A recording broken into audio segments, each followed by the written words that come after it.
Gotta pause. My boy Kit Boga. Actually, we never pause Kit Boga. Not in this house. Not where I come from. Not where I'm going. We don't pause no Kit Boga. I know he looks shocked.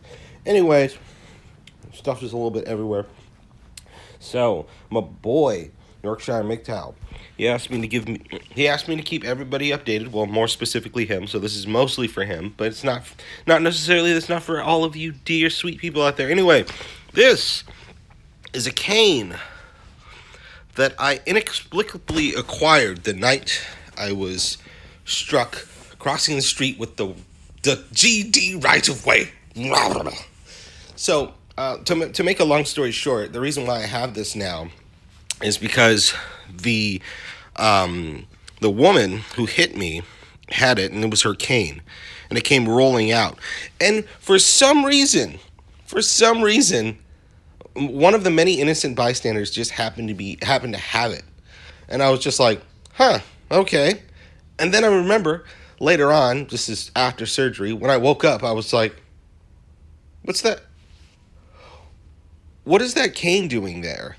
And I don't care if you guys believe me or not. I was a class freaking act.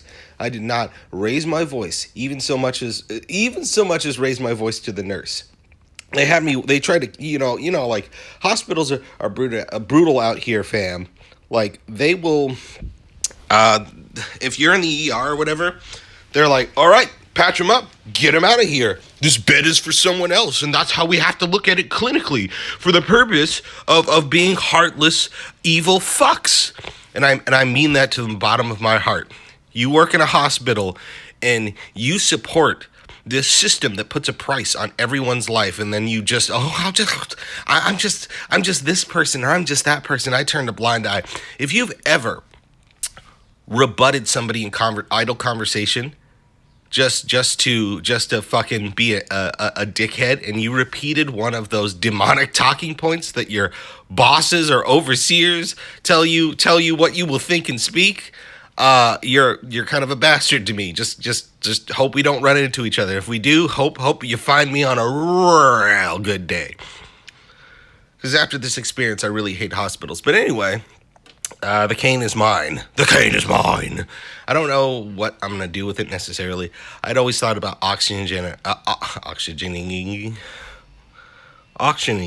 off. Thank you, vocabulary fairy.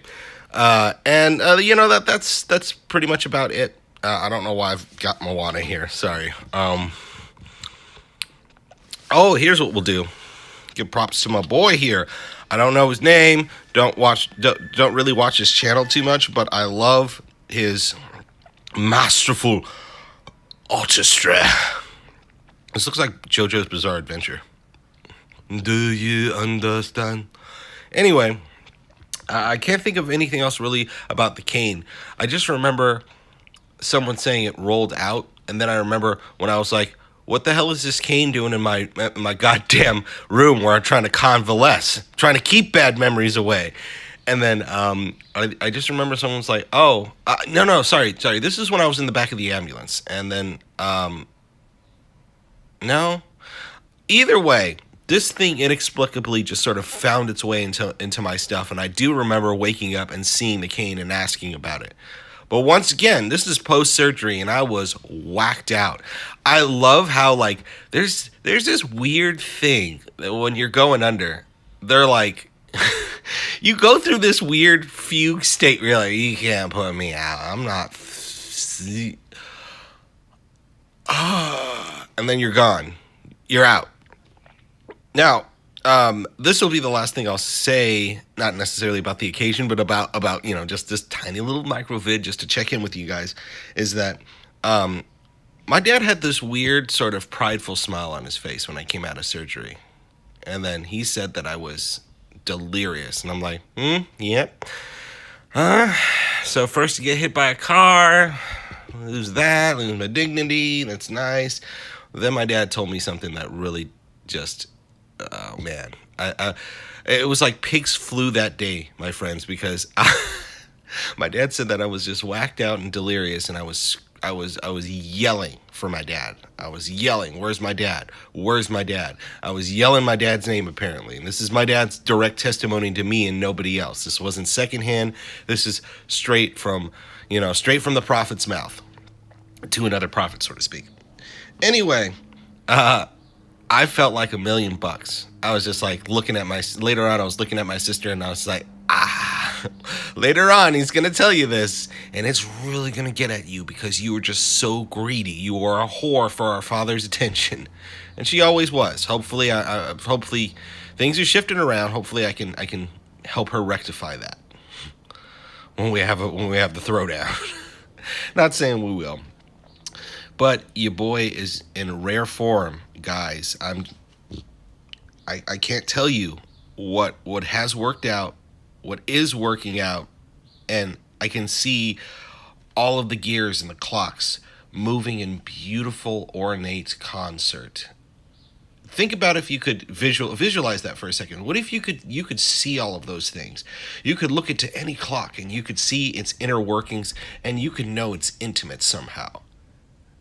Would you walk around the rest of your life with everybody else, doing what they do, thinking what they think? Like the next time a slight or an insult came your way, would you care? Now, from the outside looking in, most people would say, well, so you're the master of clocks, blah, blah, blah. Why is that something? It's like, but that's not for them to know.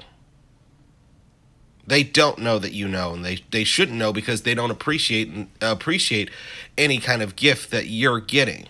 That's why they fuck with you so much. People who mess with you do not understand, what you're trying to do. They don't understand what you're about, and they don't care. And now I don't care. And now I've been given license to protect myself, if I may say, so to speak. Anyway, guys, thank you for letting me check in with you. I love you all. Especially Yorkshire and Mgtow. And Mgtow Universe. Later, guys. Whoop.